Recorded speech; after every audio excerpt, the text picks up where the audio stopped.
everything we as human beings have created on this planet was essentially first created in our minds. All that you see, which is human work on this planet, first found expression in the mind, then it got manifested in the outside world. So one thing we need to understand is, the wonderful things that we have done on this planet and the horrible things that we have done on this planet, both have come from the human mind. So if we are concerned as to what we create in this world, it's extremely important that first of all we learn to create the right things in our mind. How we keep our minds? If we do not have the power to keep our minds the way we want it, what we create in the world is also going to be very accidental and haphazard. So learning to create our minds the way we want is the basis of creating the world the way we want. There is a wonderful story in the yogic lore. On a certain day, a man took a walk. He went for a long walk. Accidentally, unawares, he walked into paradise. Fortunate, isn't he? He just took a walk and he landed up in paradise. After this long walk, he felt little tired. So he thought, oh, I'm tired, I wish I could rest somewhere. He looked around, there was a nice tree, underneath which there was very cushiony grass. So it was inviting. He went and put his head down there and slept. After a few hours he woke up, well rested, and he thought, oh, I'm well rested, but I'm feeling hungry, I wish I had something to eat. And he thought about all the nice things that he ever wanted to eat in his life. And instantly, all those things appeared in front of him. You need to understand, there the service is like that. Hungry people don't ask questions. Food came and he ate. Stomach became full. Then he thought, oh, my stomach is full, I wish I had something to drink. All the nice things that he ever wanted to drink, he thought about it and all of them just appeared in front of him. Drinking people also don't ask questions, so he drank. Now with a little bit of alcohol in him, you know Charles Darwin told you, all of you are monkeys, your tail fell away. Not me, Charles Darwin told you that you were all monkeys and your tail fell away and then you became human. Yes, definitely the tail fell away, but the monkey… In yoga, we always refer to an unestablished mind as markata, which means a monkey. Why we are referring to the mind as a monkey is, what are the qualities of a monkey? One thing about a monkey is, it's unnecessary movement. And another thing about the monkey is, if I say you're monkeying somebody, what does it mean? Imitation. Monkey and imitation have become synonymous. So these two essential qualities of a monkey are very much the qualities of an unestablished mind. Unnecessary movement, you don't have to learn it from the monkey, you can teach it to the monkey. And imitation is full-time job of the mind. So when these two qualities are on, a mind is referred to as a monkey. So this monkey became active within him. He just looked around, thought, what the hell is happening here? I asked for food, food came. I asked for drink, drink came. There must be ghosts around here, and ghosts came. Oh, the ghosts have come, they're going to surround me and torture me, he thought. Immediately the ghosts surrounded him and started torturing him. Then he started screaming in pain and said, oh, they're going to kill me, and he died. Just now he said he's a fortunate being. The problem is he was sitting under a kalpa vriksha or a wishing tree. He asked for food, food came. He asked for drink, drink came. He asked for ghost, ghost came. He asked for torture, torture came. He asked for death, death happened. Now don't go looking for these kalpavrukshas in the forest. You can barely find a tree these days. A well-established mind, a mind which is in a state of samyukti, is referred to as a kalpavriksha. If you organize your mind to a certain level of organization, it in turn organizes the whole system. Your body, your emotion, your energies, everything gets organized in that direction. Once all these four dimensions of you, your physical body, your mind, your emotion and the fundamental life energies are organized in one direction, once you are like this, anything that you wish happens without even lifting a little finger actually. It would help to assist it with activity, but even without doing any activity, you can still manifest what you want if you organize these four dimensions in one direction and keep it unwavering in that direction for a certain period of time. Right now the problem with your mind is, every moment it is changing its direction. It is like you want to travel somewhere and every 2 steps if you keep changing your direction, the question of you reaching the destination is very remote unless it happens by chance. So, organizing our minds and in turn organizing the whole system and these 4 basic dimensions of who you are right now in one direction, if you do this, you are a kalpavruksha yourself. Anything that you wish will happen. But right now, if you look at your lives, everything that you have wished for till now, if it happens, you have finished. Everything and everybody that you have desired for, if all of that lands up in your house today, could you live with that? So if you want to become empowered, it is also important that you become responsible as to what you ask for and what you don't. Right now the world's situation is just this, we are hugely empowered with technology. Today it doesn't take six billion people to destroy this planet. One man by pressing the wrong button can destroy the whole planet. When we are empowered like this, it's very important that our physical action, emotional action, mental action and energy actions are controlled and properly directed. If it is not so, we become destructive, self-destructive. Right now, that is our problem. The technology, which is supposed to make our life beautiful and easy, has become the source of all the problem that we are destroying the very basis of our life, which is the planet. So what should have been a boon, we are making a curse out of it. What has brought incredible levels of comfort and convenience to us in the last 100 years or so has also become a threat to our life simply because we are not conscious action, we are in a compulsive state of action.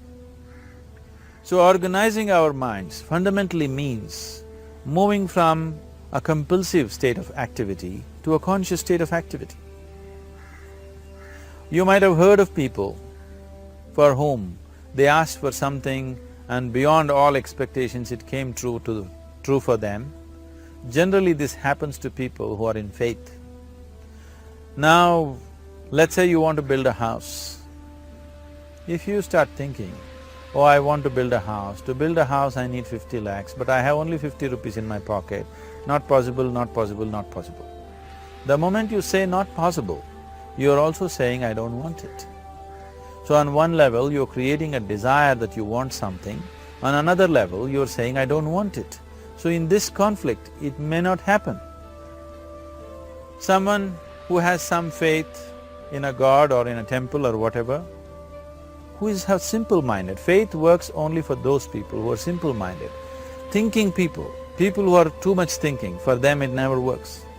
A childlike person who has a simple faith in his god or his temple or whatever, he goes to the temple and says, Shiva, I want a house. I don't know how, you must make it for me. Now in his mind there are no negative thoughts. Will it happen? Will it not happen? Is it possible? Is it not possible? These things are completely removed by this simple act of faith. Now he believes Shiva will do it for him and it will happen. So is Shiva going to come and build your house? No, I want you to understand, God will not lift his little finger for you. what you refer to as God is the source of creation. As a creator, he has done a phenomenal job, there's no question about it. Could you think of a better creation than this? Is it in anybody's imagination to think anything better than what is there right now? So as a creator, he has done his job wonderfully well. But if you want life to happen the way you want it, because right now, the very crux of your happiness and your well-being is this. If at all if you're unhappy, the only and only reason why you're unhappy is life is not happening the way you think it should happen. That's all it is. So if life is not happening the way you think it should happen, you're unhappy. If life happens the way you think it should happen, you are happy. It's as simple as that.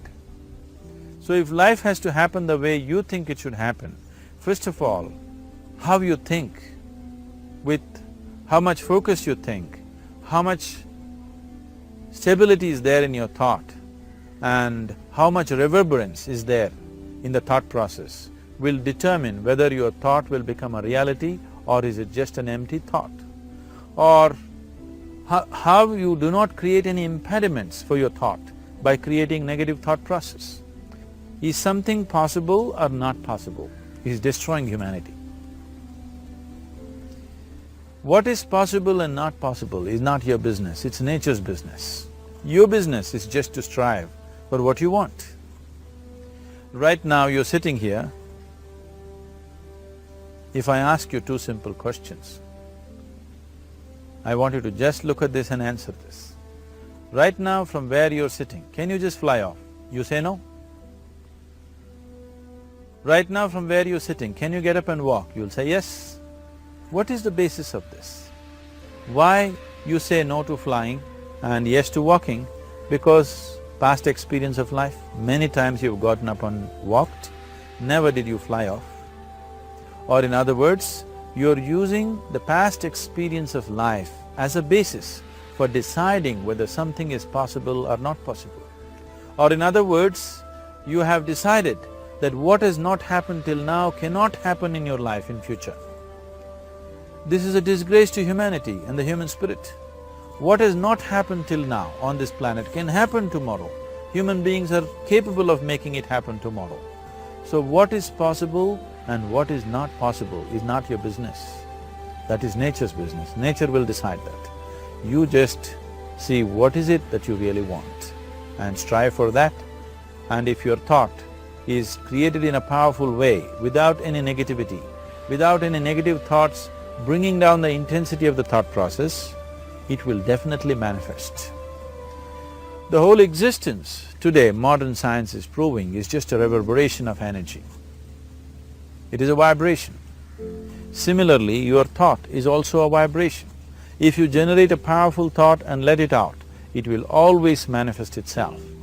So generally, people are using faith as a means to remove the negative thought. Today, once you have become thinking human beings, your faith is not too deep. It doesn't matter how much faith you think you have, somewhere doubts always crop up.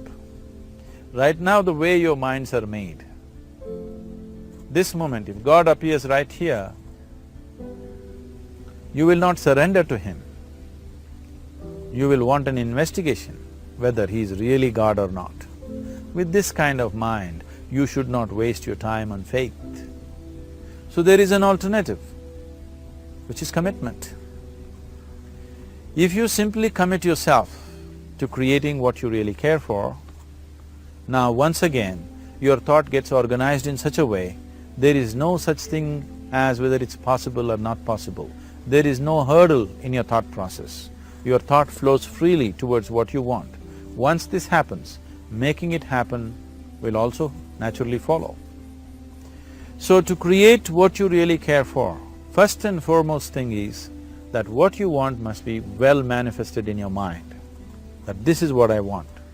Is that what you really want? You must look at it, because any number of things in your life you have thought, this is it.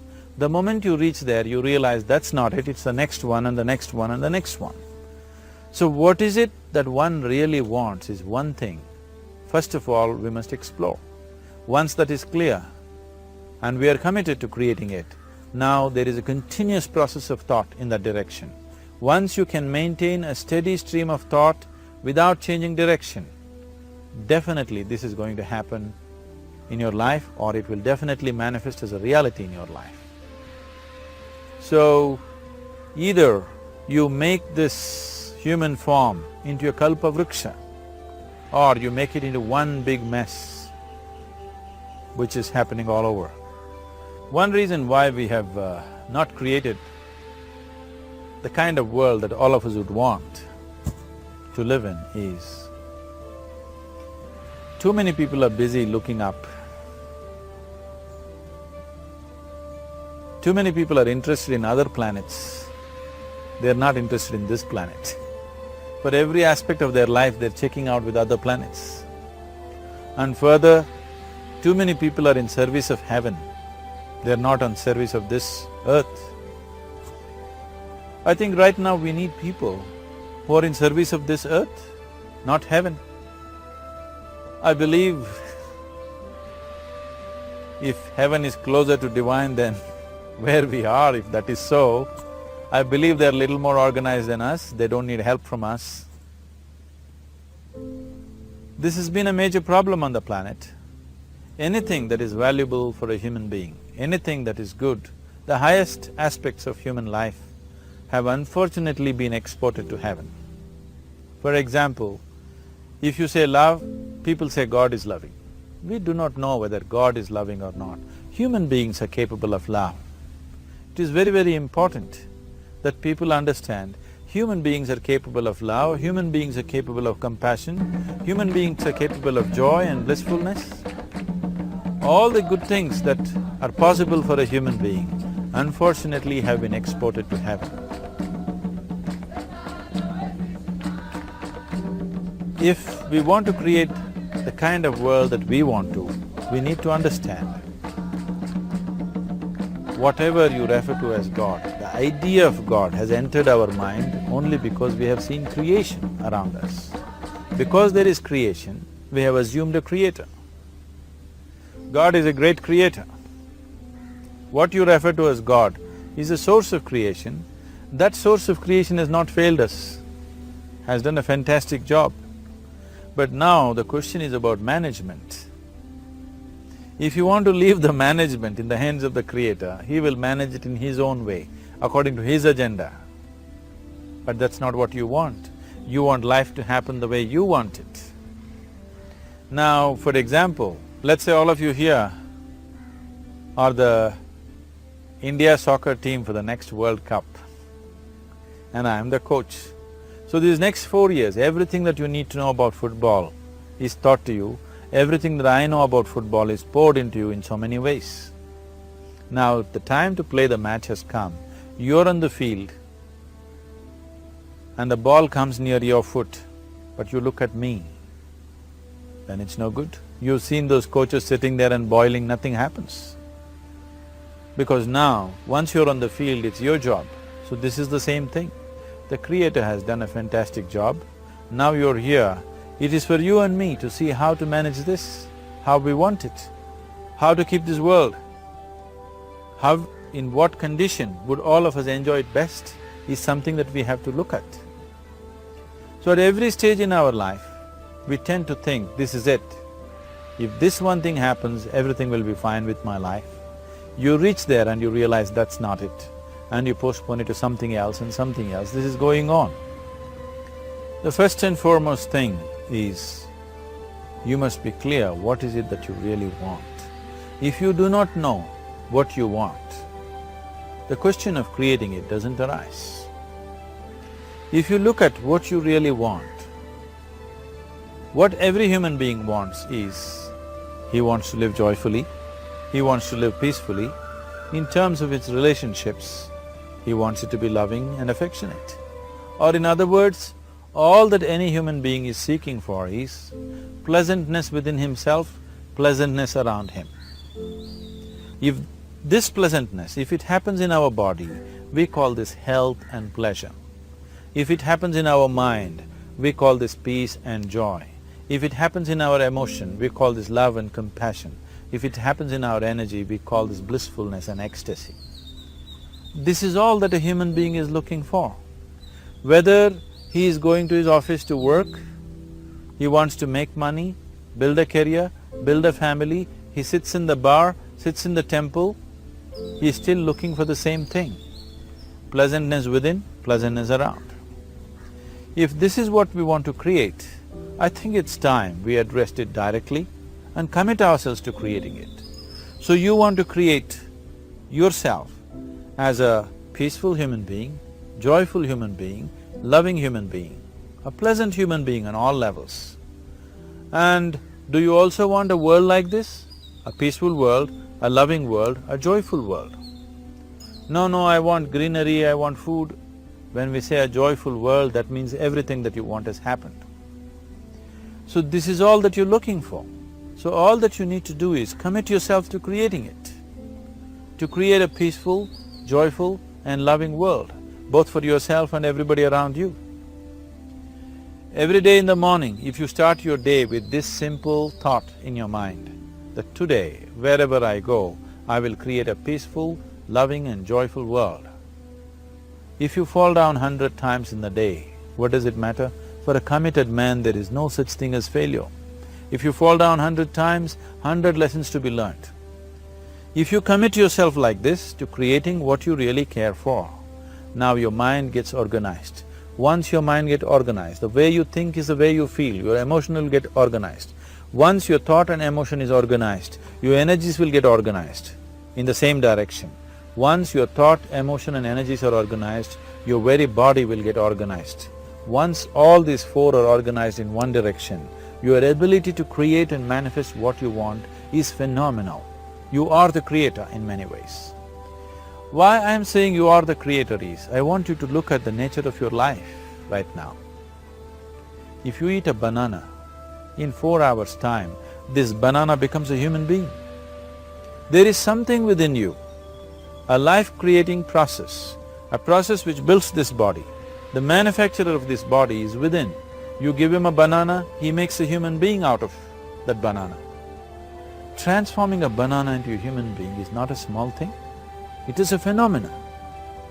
It is just that this phenomena is happening within you unconsciously. If you could only consciously manifest this, making a banana into a human being, you are the creator. You are nothing less than that. As the theory of evolution goes, to make a monkey into a human being, it took millions of years. Over an afternoon, you can make a banana into a human being or whatever else, a piece of bread that you eat, into a human being. So, the very source of creation is functioning within you. If you organize these four dimensions of mind, emotion, body and energy in one direction, the source of creation is with you. You are the creator. What you want to create will happen to you effortlessly. Once you're organized like this, now you are not a mess. You are a kalpa vruksha. You have the power to create what you want. There are tools and technologies as to how to organize this system in such a way that instead of being a psychological mess, you can make yourself into a kalpa vruksha. This culture, these traditions, the whole technology of yoga is just about this, transforming yourself from being just a piece of creation to the creator himself. This is not in search of God, this is in search of becoming a God. This is not in search of divine, this is in search of becoming divine, because that which you call as divine, that which is the source of existence, is throbbing within you every moment of your life. Otherwise, a piece of bread cannot become a human being in the course of an afternoon. So, shifting from being just a piece of flesh and blood to becoming a creator, there is a whole science and technology for this. There are tools to make this happen. That which is the source of creation is functioning within you every moment of your life. It is just that, have you kept access to that dimension or not? Organizing the four basic elements of your life will give you that access. There are tools and technologies to do this. The whole science of yoga The whole technology that we refer to as yoga is just about this, transforming yourself from being just a piece of creation to become a creator. For example, 100 years ago, if I picked up something like this and I start speaking to someone who is across in another part of the world, you would think it's some kind of a miracle. Either I must be a messenger or a son or maybe God himself. But today, this is just another gadget that every one of us carry and use. Today sitting here, without using this instrument, if I speak to someone in another part of the world, it is still a miracle for you. So, this instrument happened because of human mind wanting it to happen. 100 years ago, nobody thought this was possible, but today it is just a common thing. Similarly, many things which are not in our perception yet can be brought into our perception, and our ability to create our lives can be greatly enhanced. So the first and foremost thing is to organize the mind and to organize your emotions, body and energy in that line. Once this happens, you are in touch with the fundamental life-creating process within you. Once you're in touch with it, once you're in excess of that power, you have the power to create. You have the power to create your life and your surroundings the way you want it. Because we have lost our power to create, we are making a mess out of ourselves and the world around us. If we operated as the true creator, as it is operating within us, creating this body for us, if we could create our lives with the same sense of organization and sense of purpose, this world and the human being would be in a completely different state. It is my wish and my blessing that every human being in this world should have this access to the source of creation within himself, so that he can function here as a creator, not just as a piece of creation.